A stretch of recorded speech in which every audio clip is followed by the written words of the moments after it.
지난주 어느 날 문득 갑자기 제 머릿속에서 딱 스치는 생각이 하나가 있었어요. 그게 뭐냐면 내가 언제까지 이런 생활을 해야 되지? 하는 생각이 탁 스치는 거예요. 근데 이 생각에 딱 사로잡히는 순간 마음이 힘들어지더라고요. 야, 지금 때가 어느 때인데 정말 주님의 재림이 임박해 든 이 시대에 내가 더 많은 시간을 기도하고 말씀을 묵상하고 여러 가지 말씀들을 준비해야 되고 계시의 말씀들도 연구하면서 풀어야 되는데 말씀과 기도에 전념해도 부족할 판국에 내가 지금 이렇게 일하면서 이렇게 해도 되나? 내가 빨리 사역에 전념해야 되는데 이런 생각을 하게 되니까 갑자기 막 머리가 막 복잡해지면서 마음이 힘들어지는 거야.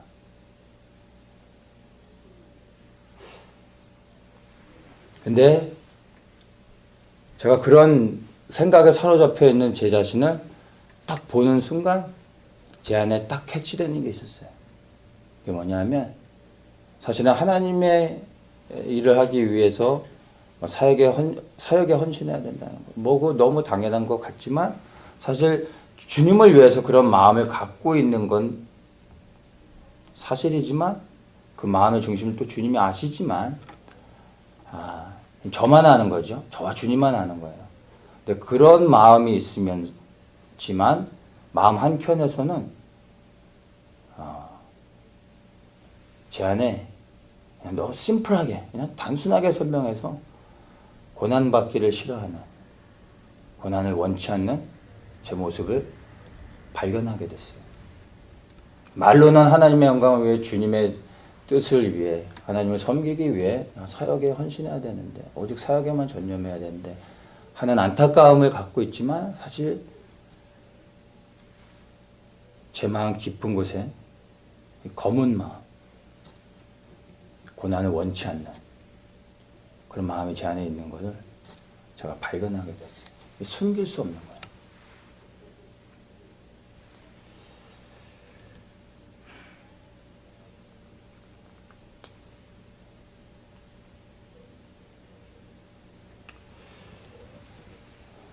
제가 이거를 어떻게 금방 캐치하게 됐냐면 제가 이미 이것을 과거에 너무나 깊게 주님이 깨닫게 하셔서 체험했었던 거기 때문에 이 마음이 들어올 때 제가 이걸 너무나 빨리 캐치할 수가 있었어요.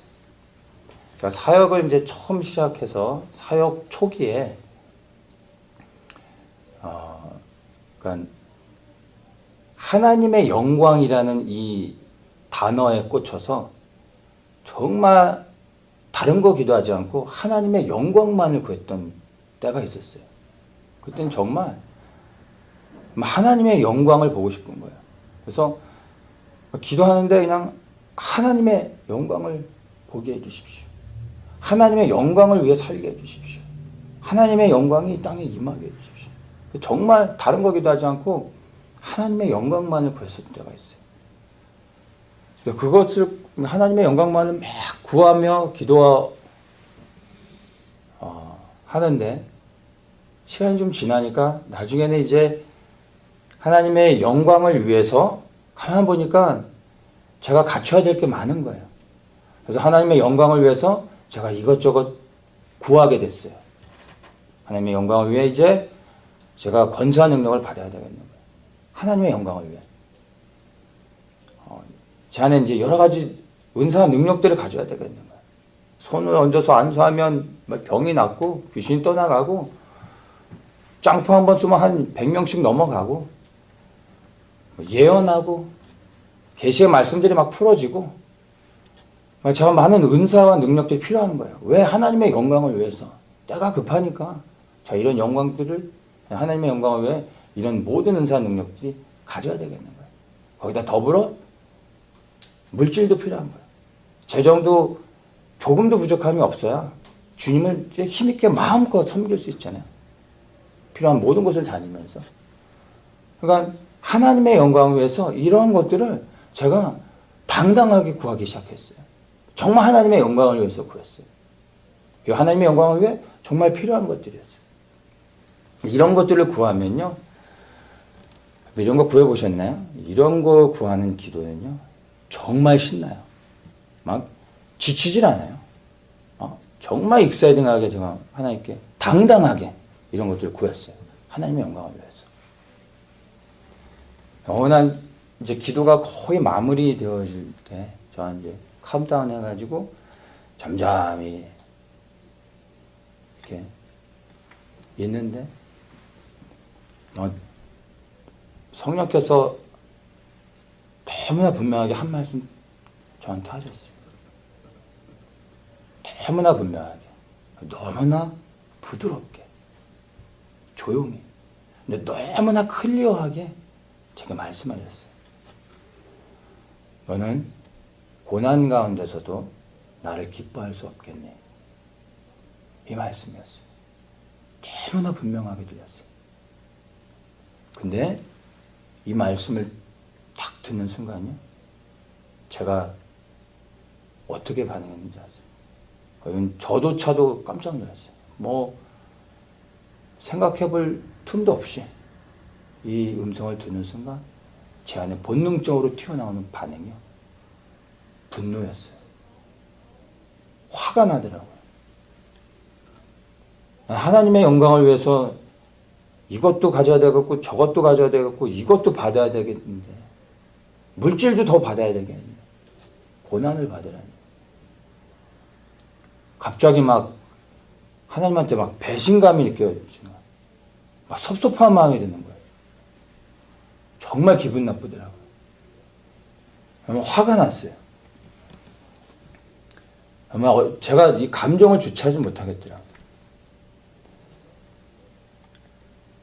그러고 나서 이 마음이 다시 가라앉고 난 다음에 제정신이 들어와서 딱 보니까 이건 이미 상황이 그냥 다 엎질러졌잖아요. 이미 제 마음의 본심이 다 드러나 버렸잖아요. 하나님의 영광을 위해 제가 이것저것을 구했지만 사실은 하나님의 영광이 아니라 그 영광을 통해 떨어져 나오는 그 부스러기들을 제가 먹고 싶었던 거예요. 그 마음을 감출 수 없던 거예요. 이걸 하나님이 드러내시니까 제가 막 분노가 일어났던 거예요. 저의 실체가 드러나니까 제가 눈을 뜰 수도 없고 눈을 감을 수도 없고 기도를 더 할 수도 없고 있다고 마칠 수도 없고, 이건 고개를 처박는다고 해서 하나님 앞에 숨을 수도 없고, 이건 어찌할 줄을 모르겠는 거예요. 너무 부끄럽더라고요.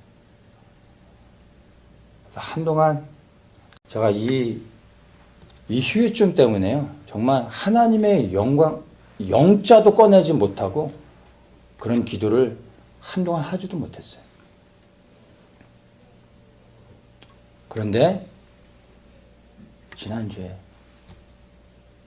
다시 제 안에 그런 하나님의 영광을 위해 이것저것을 구하지만 그 영광을 위해 고난 받는 것은 원치 않고 있는 예전과 동일한 제 모습을 발견하게 된 거예요.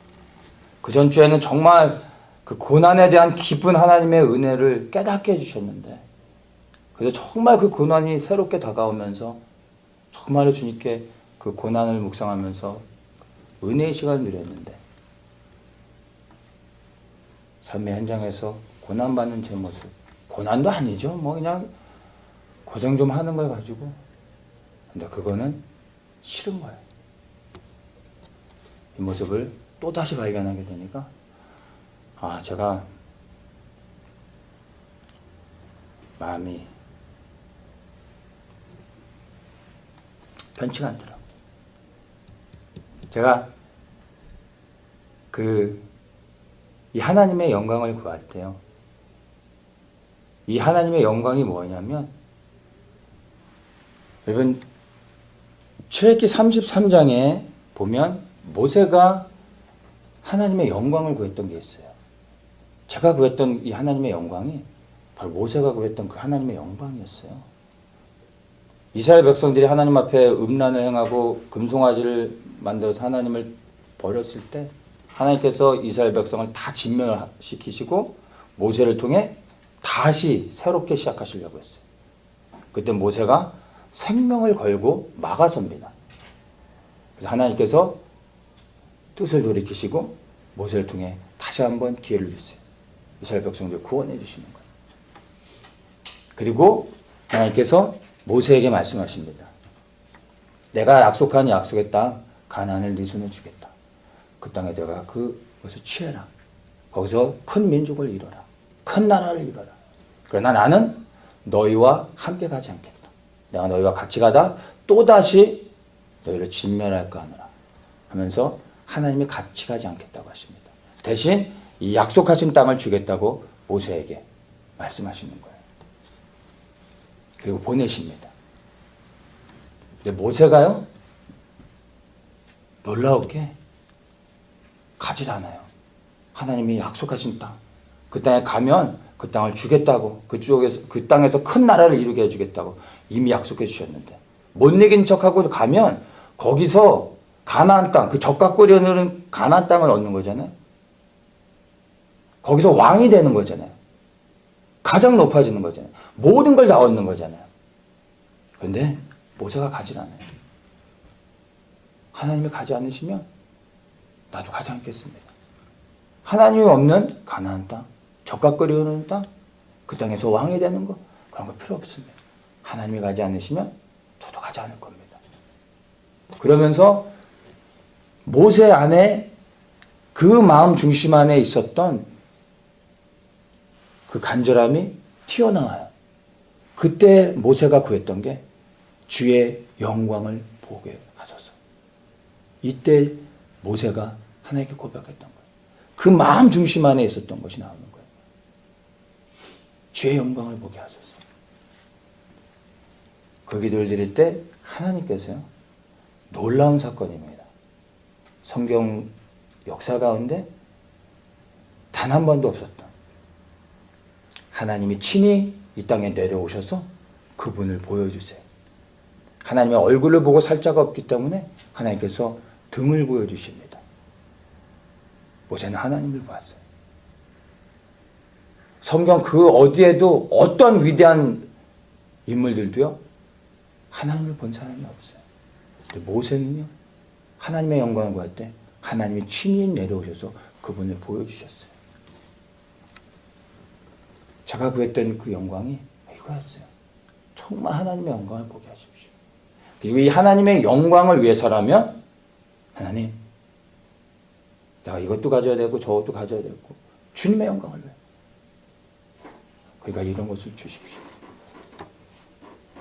그리고 또한 기도했던 게 하나님의 영광을 위해 하나님 내 생명을 드립니다. 그 하나님의 영광이 이 땅에 이루어지길 위해 내 삶을 드리겠습니다. 그렇게 기도했었어요. 그게 제 기도의 정말 진심이었어요. 그런데 하나님의 영광을 위해 고난을 받는 자리로 가라고 하실 때 그게 그렇게 싫은 거예요. 그래서 막 화가 났던 거예요. 제 안에 그런 마음이 있는 줄 저는 몰랐어요. 주님께서 고난받으라고 하실 때 저는 그게 너무 싫더라고요. 제가 어떤 사람인지를 적나라하게 볼 수 있는 기회가 됐던 거죠.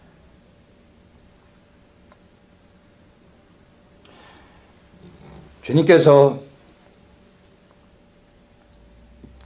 제게 깨닫게 하셨던 그 고난의 의미가 뭐냐면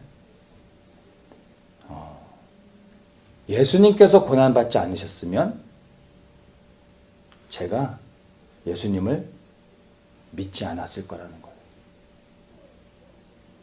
그분이 우리를 위해 죽지 않으셨으면 우리는 그분을 믿지 않았을 것입니다. 이해하시겠습니까?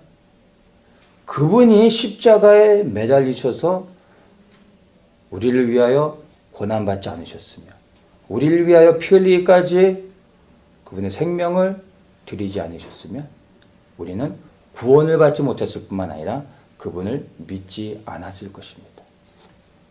그분이 우리를 위하여 고난받으셨기 때문에 우리가 그분을 믿을 수 있는 것입니다.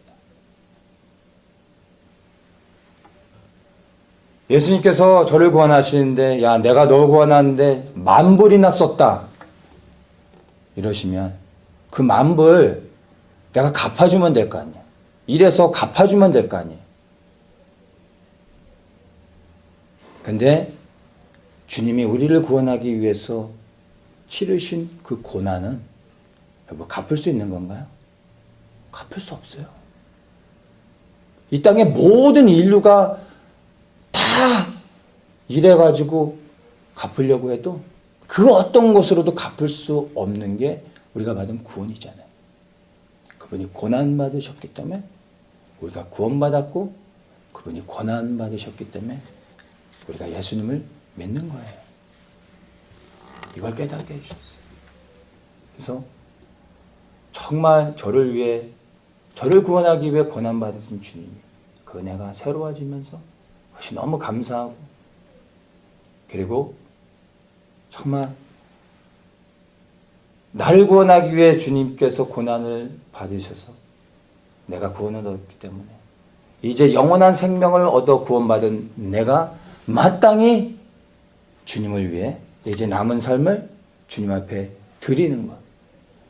고난받으신 주님을 위해 나를 위해 고난받으신 주님을 위해 내 삶이 주님께 드려져 이제 주님을 위해 내가 고난받아야 된다는 것 너무나 당연한 것인데 나를 위해 고난받으신 주님의 은혜는 감사한데 이제 주를 위해 고난받는 것은 원치 않고 있는 저의 모습 그게 우리의 모습이 아닌가 생각해 봐야 되는 것이죠.